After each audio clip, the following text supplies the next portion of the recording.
Generally लोकसेवामा आइक्यूतर्फ सोधिरहँदा यसमा चाहिँ time and वर्कबाट चाहिँ जेनरली क्वेसन आएको नै हुन्छ र यसमा विभिन्न टाइपको छ। त्यसमध्ये यो चाहिँ एउटा टाइपको हो। यसलाई टाइप 1 भनिदिउँ। म प्रत्येक टाइपको सल्भ गर्नेछु। यो चाहिँ टाइप 1 हो। यसमा के भनेको छ भने 5 जना मान्छेले चाहिँ एउटा काम 20 दिनमा गरिसक्छ भनेपछि कतिजना मान्छेले चाहिँ 6 वटा काम चाहिँ 12 दिनमा सक्छ भनेर सोधेको छ।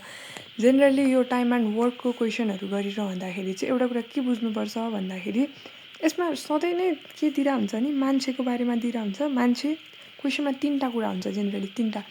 एउटा हुन्छ मान्छेको बारेमा हुन्छ, अर्को भनेको टाइम हुन्छ, त्यसपछि भनेको अर्को हुन्छ वर्क। हामीसँग 3टा कुराहरूलाई भ्यारी गरिरहेको हुन्छ। अब हामीले यिनीहरूको रिलेसन बुझौँ। यो याद गर्नु पर्दैन। एकदम इजी छ। एकदम फास्ट पनि हुन्छ। एउटा भनेको मान्छेको, टाइमको र वर्क। अब के बुझ्नु पर्यो, मान्छे धेरै भयो भने टाइम कति लाग्छ काम गर्न, वर्क कन्सट्यान्ट छ, सेम काम गर्ने, एउटै काम गर्ने। फर्स्टमा त्यो कुरा बुझौँ। मान्छे धेरै भयो भने टाइम बढी लाग्छ कि कम, मान्छे धेरै छ भने त कम टाइममा एउटा काम सकिन्छ भनेपछि मान्छेले टाइमसँग चाहिँ इन्भर्स रिलेसन राख्ने भयो। सिमिलरली अब त्यसपछि अर्को कुरा आउँछ मान्छे र कामको रिलेसन। मान्छे धेरै भयो भने काम के हुन्छ, चाँडै सकिन्छ। मतलब मान्छे धेरै भयो, काम झन् धेरै गरिन्छ भनेपछि डाइरेक्ट रिलेसन हुने भयो। Man is directly proportional to work. यो हुन्छ।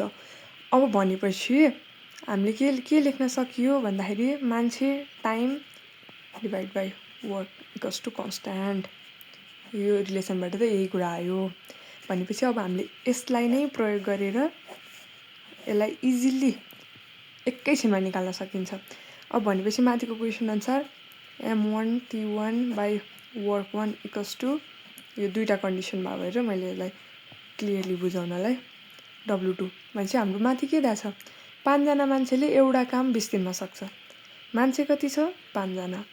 के अरे टाइम कति छ, 20 दिन। कतिवटा काम, एउटा काम। अर्कोमा हामीलाई के निकाल्नु पर्ने छ, म्यान नै निकाल्नु पर्ने छ।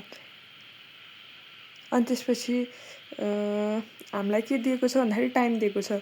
टाइम कति दिएको छ भन्दाखेरि 12 दिन। काम कति छ, 6वटा काम है।